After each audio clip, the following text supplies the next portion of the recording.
Why, hello. Listeners out there on the internet. It is I, Mr. Aaron, coming to you with a very important announcement. The announcement that I have a mission for you. Your mission, should you choose to accept it, is to listen to this story. Jack Stalwart, Secret Agent, The Escape of the Deadly Dinosaur. Now, secret agents have a lot of pretty important things to do. So I think we're going to see a lot of excitement in this story. So, let's go ahead and dive right in. Excuse me. Global Protection Force file on Jack Stalwart. Jack Stalwart applied to be a secret agent for the Global Protection Force 4 months ago. My name is Jack Stalwart. My older brother, Max, was a secret agent for you until he disappeared on one of your missions. Now, I want to be a secret agent too. If you choose me, I will be an excellent secret agent and get rid of evil villains, just like my brother did. Sincerely, Jack Stalwart. Global Protection Force internal memo. Highly confidential. Jack Stalwart was sworn in as a Global Protection Force secret agent 4 months ago. Since that time, he has completed all of his missions successfully and has stopped no less than 12 evil villains. Because of this, he has been assigned the codename Courage. Jack has yet to uncover the whereabouts of his brother Max, who is still working for this organization at a secret location. Do not give Secret Agent Jack Stalwart this information. He is never to know about his brother. Gerald Barter, Director, Global Protection Force.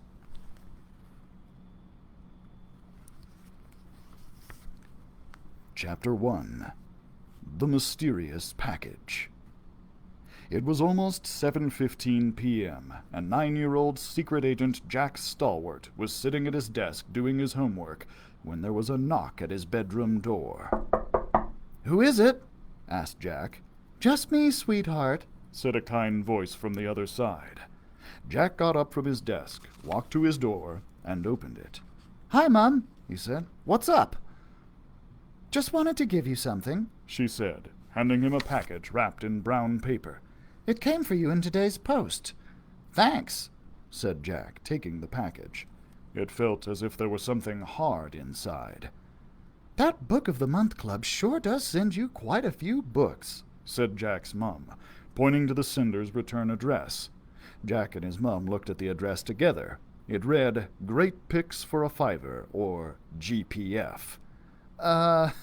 Yes," said Jack nervously, worried his mum might catch on. "They're great," he added. "They always send me just what I need." "Well," he went on, holding the package close to his chest, "I guess I'd better get on with my homework." "Okay, dear," said his mum as she walked away. "Don't forget to brush your teeth before you go to bed," she added. Jack shut the door behind his mum and rushed over to his desk. He sat down and carefully unwrapped the package. Inside, there was a book with a picture of a dinosaur on the front. It was entitled The Allosaurus, Everything You Ought to Know, by Lewis Porter.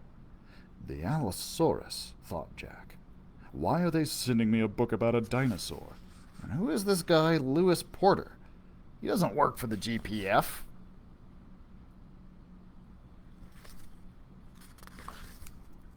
Chapter 2. The Big Apple.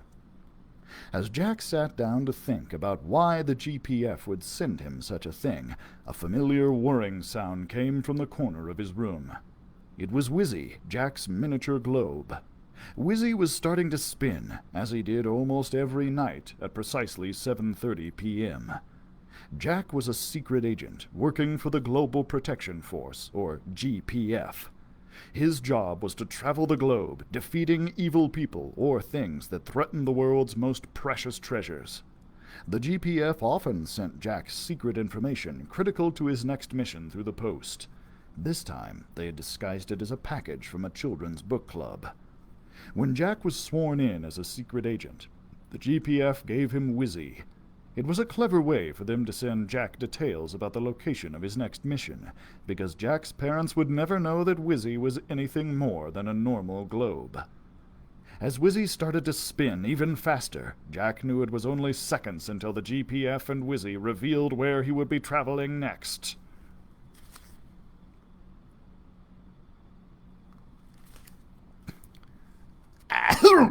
Wizzy coughed. A huge jigsaw piece flew out of Wizzy's mouth and sailed past Jack onto his desk. Wizzy let out a huge sigh of relief. Jack picked up the piece and carried it over to the magic map on his wall. "This one is huge," Jack said to himself. "There are only a few countries in the world this size." The magic map on Jack's bedroom wall was spectacular. It was enormous, with over 150 countries carved into it, each with its own shape and color. Jack lifted the piece up to the first possible country. Immediately, the mystery piece slotted in. "The United States of America?" he gasped with excitement. "I'm going home! But I wonder where in the U.S. I'm going.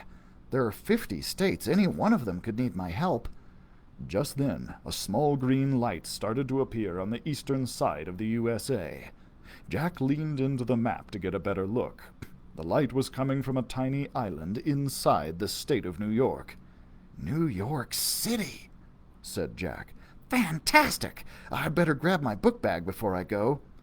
Jack raced over to his bed and pulled out his secret agent book bag from underneath. He punched in the code of the day, Apple, and checked its contents.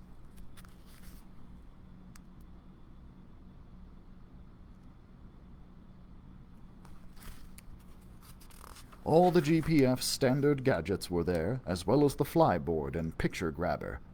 He locked his bag, tossing the straps over his shoulders, and rushed back to the magic map on his wall.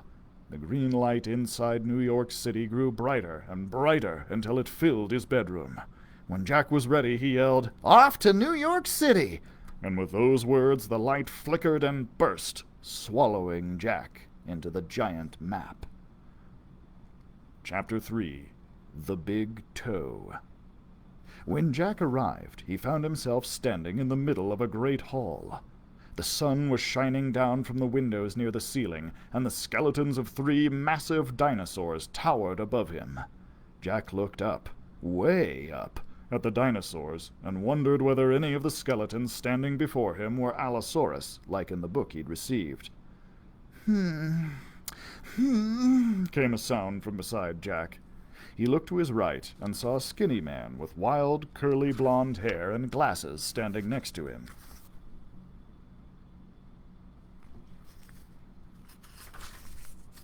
The man seemed rather nervous, constantly shifting his feet and looking over each shoulder every couple of seconds. His glasses didn't fit very well, and he spent most of his time pushing them back up onto the bridge of his nose. "You must be Jack," he said, hugging a clipboard close to his chest. "I'm Lewis Porter. Thanks for coming," he added, as he extended his hand to Jack and nodded hello. "I'm the one who called the GPF. I am in charge of the dinosaur exhibit here at the museum."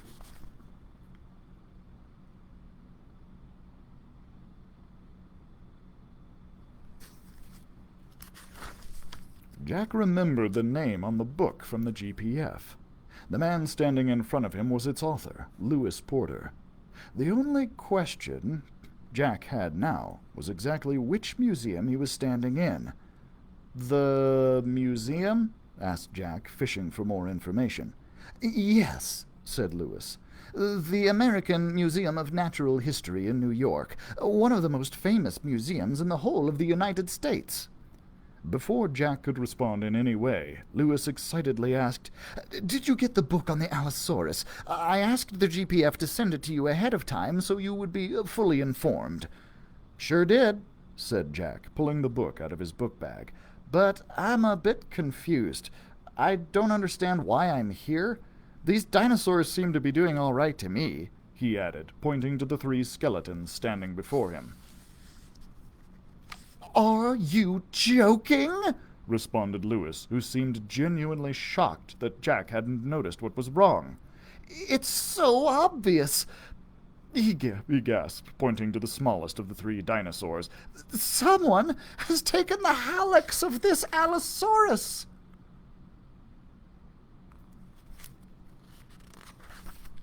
"The what?" asked Jack. He had never heard of a hallux before. "The hallux!" said Lewis in exasperation, his arms flapping excitedly above his head. "Come over here." He yanked Jack toward the Allosaurus. "See?" Lewis pointed to where the toe should have been. "The hallux, or first toe of this dinosaur, has been stolen!" he cried. Jack looked at where the toe should have been. "Are you sure it hasn't just fallen off?" he asked. He didn't want to be rude, but it would be a waste of time if the toe had simply fallen off and rolled underneath something on the floor. "Things like this don't just fall off," said Lewis. "I know it doesn't look like much, but missing anything on this dinosaur is a big deal. The Allosaurus was one of the most ferocious carnivores of the late Jurassic. Although it was smaller, it could bring down medium to large plant-eating dinosaurs like the Camptosaurus. It had an expandable jaw that enabled it to chomp down and eat big pieces of meat. It could carry its 2-ton body on the strength of its muscular hind legs alone. This skeleton is almost 150 million years old. That's why it's important to find the hallux, even if it is one of the skeleton's smaller bones." "When did you notice it was missing?" Jack asked. "Last thing yesterday," answered Lewis. "Was there anyone strange lurking around the dinosaur?" asked Jack. "Not really," said Lewis. "There were just some school kids on a field trip, like always." "Well, then," said Jack, "the first order of business is to view the footage from your surveillance cameras. Perhaps I can sit in with your security guard while he looks at the tapes?" "That's a great idea," said Lewis. "Let me take you to Hal, who's in charge of surveillance." "Thanks," Jack said. "And don't worry," he added, trying to reassure Lewis. "I'll find the dinosaur's toe." "I hope so," Lewis said, sighing as he hugged his clipboard. "Taking care of these dinosaurs is my life." Before leaving the room, Jack paused to look up at the gigantic skeletons once again. He thought about the TV show he'd recently seen, the one about the life and death of the dinosaurs. Jack shuddered to think what it would have been like to live among them, especially at the time of the Allosaurus. The Allosaurus was a relative of Tyrannosaurus rex, and just as fearsome. Yes, Jack thought he was glad the dinosaurs in front of him were a dead collection of bones. "Jack," said Lewis, waking Jack from his thoughts. "Are you ready?" he asked. "Sure thing," said Jack, hurrying to catch up with Lewis, who by then had already left the hall.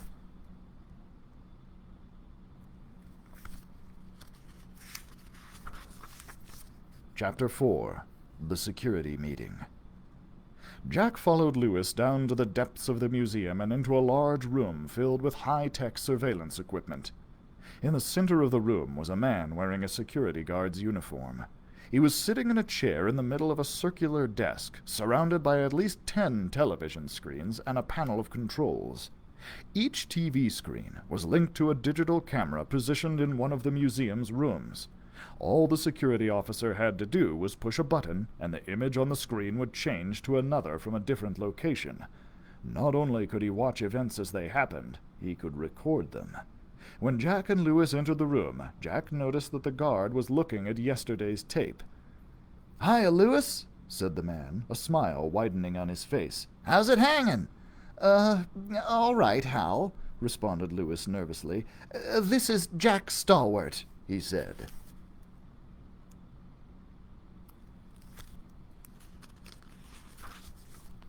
"He's going to help me find the Allosaurus bone that went missing. Do you mind if he sits with you as you review yesterday's footage?" "No problem. Come and sit down beside me," said Hal as he pulled up a chair so that Jack could join him. "Call me if you need me," Lewis said before he left the room. "Well," said Hal as he punched some buttons, "like I told Lewis, I don't see anything unusual yesterday. Just some students passing through. Personally, I think Lewis is missing a few screws, if you know what I mean. He spends way too much time with those bones.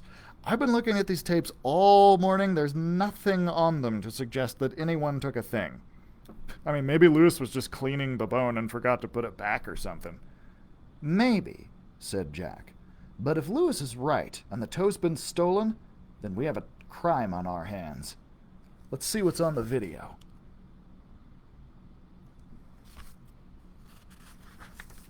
Chapter 5. The Hook. Hal started the digital recording, and a black-and-white moving record of the day before was played out before their eyes. They had watched the video for about an hour when Hal turned to Jack. "See, I told you," he said, pointing to the screen. "Just a bunch of school kids on a field trip." Jack looked at the monitor. There was indeed an outing of school children whose teacher was showing them the magnificent dinosaur skeletons. As Jack studied the tape, he noticed something strange. One of the boys in the group lingered behind and reached out quickly towards the dinosaur. He then bent down to his school bag and put something inside before standing up to join the group again. At one point he looked towards the camera. "Wait," Jack said to Hal. "Can you rewind that section and play it again? But now," he requested, "can you play it one frame at a time?"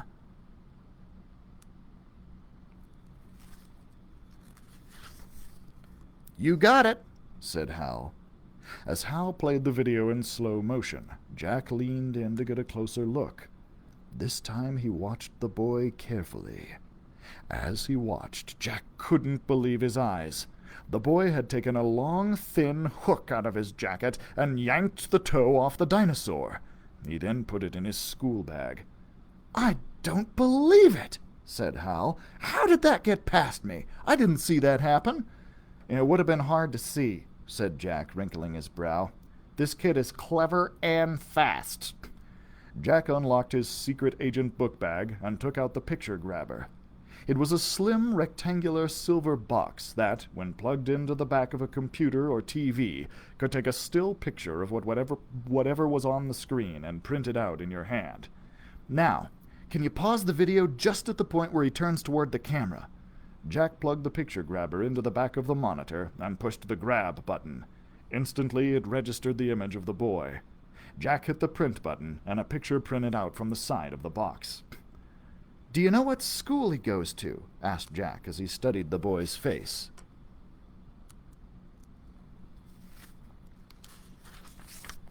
"From the looks of the uniform, I'd say it was Eastside Grammar School," answered Hal. "It's located at the intersection of 23rd Street and Park Avenue." "Great," said Jack, putting the picture of the boy in his pocket. "Thanks for your help. Looks like Eastside Grammar School is my next stop."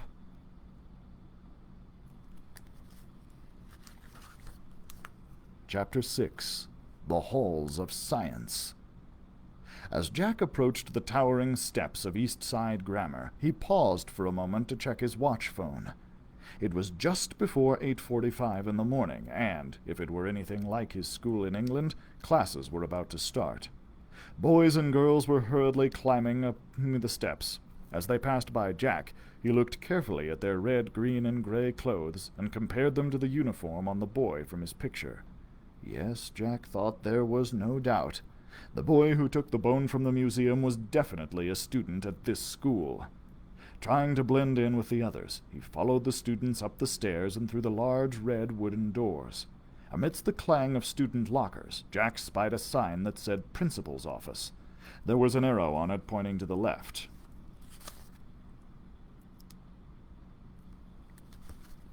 Following it, Jack came to a door with a name on it.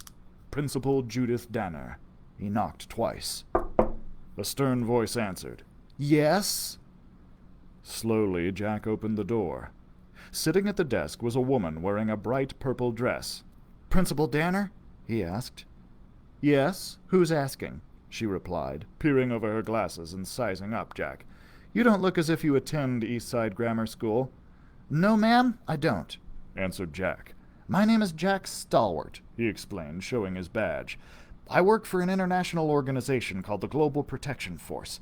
I've been asked to trace the whereabouts of a dinosaur bone that was stolen from the Museum of Natural History. I have reason to believe that the person who took it attends this school." "One of my students?" said a surprised Principal Danner.